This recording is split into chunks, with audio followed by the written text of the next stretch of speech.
Unbox Diaries 2021 Studio Update. Medyo malayo na yung ating narating in terms of sound quality dito sa ating studio. When I started out in Unbox Diaries, medyo pangit yung ating sound quality. Medyo echoey, medyo hindi talaga buo yung ating boses. Pero ngayon, we have this sophisticated, soundproof, well-lit studio.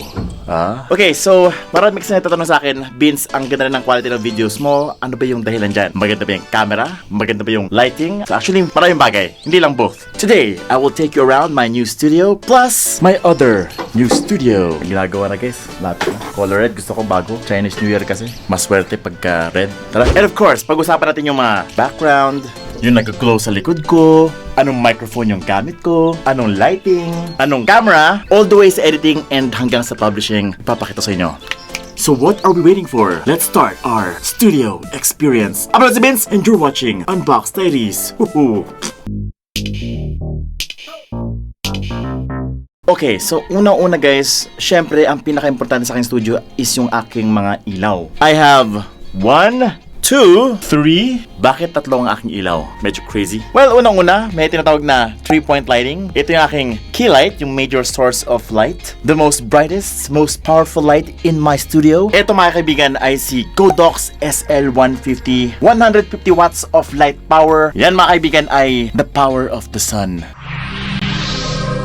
Na joke lang, at least sa aking studio. Last mo na yun Medyo bright, diba? Wala pang 100% yan. Masyado kasi malakas. Kita nyo ba yan? Para siyang malaking umbrella. Ang tawag dito is softbox, no? Pinapasoften niya yung light. By default kasi medyo harsh yung ilaw kapag ka lumalabas. Masyado malakas yung 150 watts of light. So we have to even it out. Medyo i-splash a bit para kumalat, tinan mo. Yan yung kalat niya. Kasi by default guys, parang laser lang yung kanyang light. Parang straight lang na ganun. Kinalat namin. So para ma-achieve to, ganito ang setup nyo dapat. Magkano ba to? Mga nasa 12,500 na naman. Mura na. Actually, compared sa mga aperture, nasa 30,000, 40,000. 12,500 lang. Ganito nakalakas. Also, nakasabit siya sa light stand na to. Very, very sturdy. 1,000. Next up is ang ating camera. Nakapatong siya, nakamount dito sa ating magandang Manfrotto tripod. What is this camera? Ito yung camera na ginagamit ko for 3 years already. As in, for the longest time, this has been my baby, my money-making machine, the Canon 200D. Currently, nag-shoot na tayo ngayon kay Sony A7C. Yes, nag-upgrade na tayo kay Sony kasi nga, mas maganda na dihamak yung kanyang focusing compared kay Canon. Nag-focus breathing na yung aking camera. Tinagal-tagal na kasi. Pero nga, still, mas maganda pa rin yung aking skin tone dito compared sa Sony. Kaya sometimes kapag nag-shoot ako na kita yung mukha ko, mas maganda pa rin dito. Pero kapag cellphone, mas detailed, Sony A7C ang gamit natin mga kaibigan. But yes, this is the Canon 200D with the Sigma 18 to 35mm zoom lens. Ayan. Itong lens na to ay ginamit ni MKBHD nung nag-start pa lang siya. It is super sharp, pero super heavy din. Kaya lagi na sa tripod lang. Hindi ako siya nag-vlog. Gabi dito,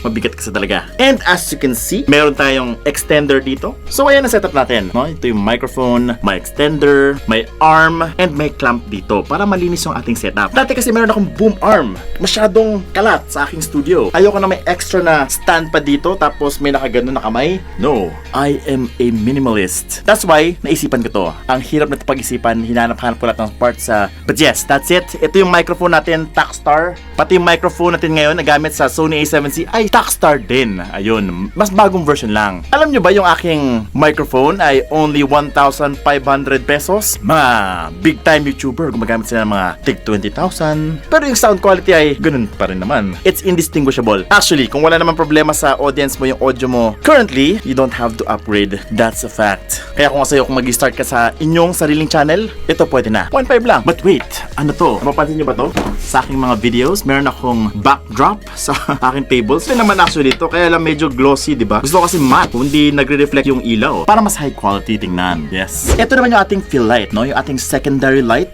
Ito ay isang ring light. Wala lang, pang balance out lang sa aking mukha. Kasi pag wala to, medyo dark yung aking isang side, pang balance lang. Pero ito ay matagal ko na rin ginagamit. Ito yung mas bago kong light, yung mas malaki. At ito naman ay ginagamit ko na for about 2 years. Yes, 2 years na to. Buhay pa rin. Mamaya sabihin ko kung saan siya nabili. But yes, that is a ring light. Maraming YouTuber ang mahilig sa glowing background, di ba? Mga ibang tech YouTuber, gusto nila nag-glow yung likod nila. Ako rin, sumabay sa uso. So ito guys, pinapinturan ko to ng yellow. Tapos inilawan ko ng ito. Ganitong ilaw lang, maliit lang siya, na merong softbox. Yung Nuo 600 Mark II, maganda yung splash dito. Yan yung dahilan kung bakit nag-glow yung aking likod. Pang dagdag effect lang, yun lang. Meron pa isang ilaw.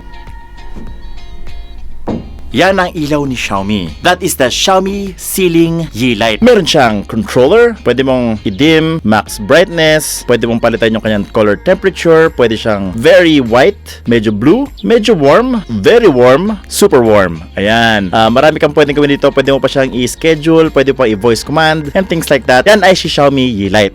Diba? Mas Xiaomi din. Siyempre, how can I forget my lovely, super beautiful, super big unboxing table. Ito yung lagi nyo nakikita sa aking video. Dito tayo nag-unbox. Ito ay height adjustable table. Grabe.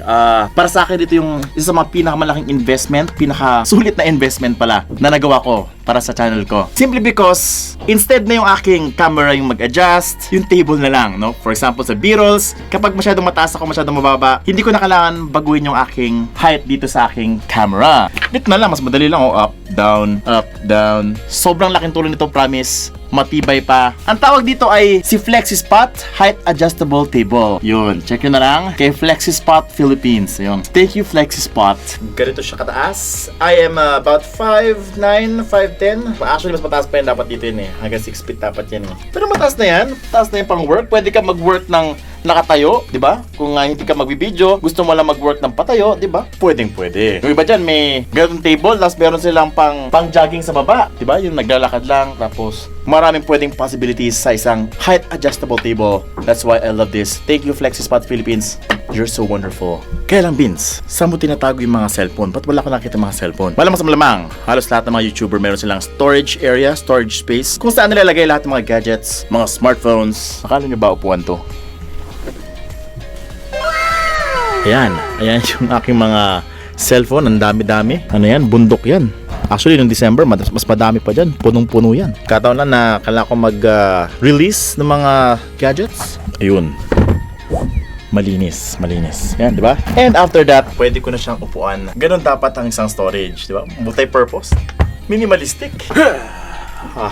Spider-Man lang. Okay. Siyempre, kailangan maging organized din. May organizer din ako. Ganun ko organized ngayon. Trolley. 3 layers. At yung aking mga kable sa baba, yan ang itsura ng aking mga kable. Minimalist din. Wala masyadong kalat compared sa mga ibang YouTubers. Aking aircon, Daikin. Noong nagkasakit kasi ako sa COVID, yung aking hospital, naka-Daikin aircon. So, naisipan ko, why not? Bili ako ng ganito. Effective, guys. Hindi siya agad nasisira. Malamig kahit matagal. Sinadya ko talaga dyan siya ilagay. Kasi habang nag-shoot, syempre mainit, may aircon.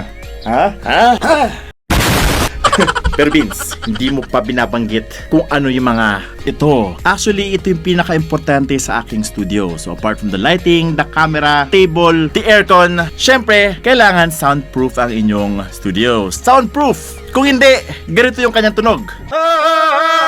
O, diba, pangit? Ma-echo, parang nasa banyo. Pero ngayon, as you can hear, diba? Professional na. Ito mga kaibigan ay gawa sa rock wool. Ang rock wool ay isa siyang material na very itchy. Kapag hinawakan mo, delikado yan guys, mamumula yung kamay mo sa kakate. Pero, kapag inilagay mo siya sa ganito, sa isang panel, no? Dahil sa super dense material niya and super absorption, yun yung kanyang ginagawa, ina-absorb niya at pinapatay niya yung sound. Meaning, kapag nagsalita ako, mamamatay na agad yung mga reflections.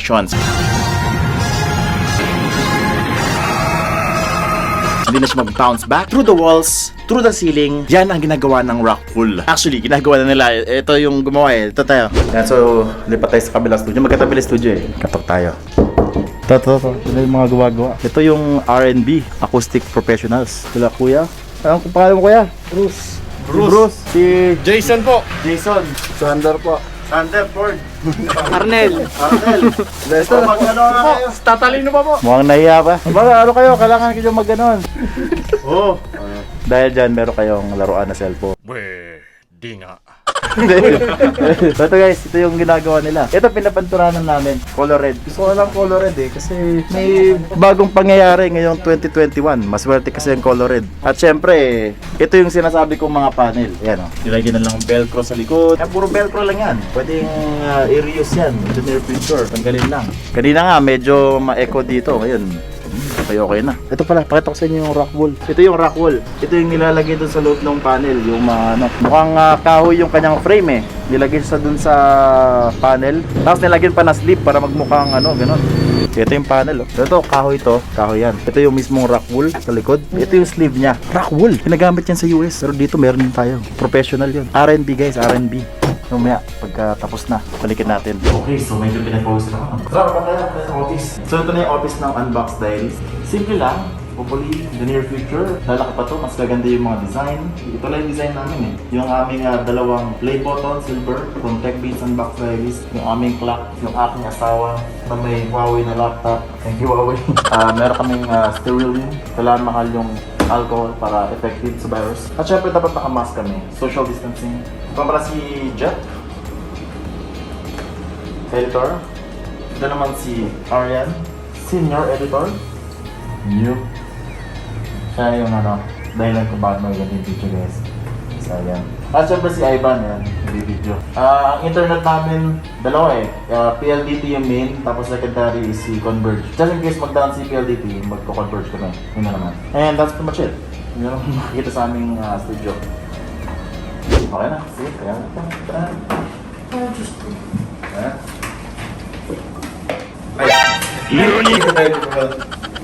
Siyempre, dapat merong mga ganito. 5S sa ibang company, 5C, 5D. Gusto na 5S. Meron tayong house rules, bawal makalat, dapat laging sipag, 10 things that require zero talent, effort, body language, energy. Dapat sumasayaw din yung body language ko. Mga pala yung aming breaker. Wala, sabi ko lang. Okay, aircon pala namin, no? Sabi ko din.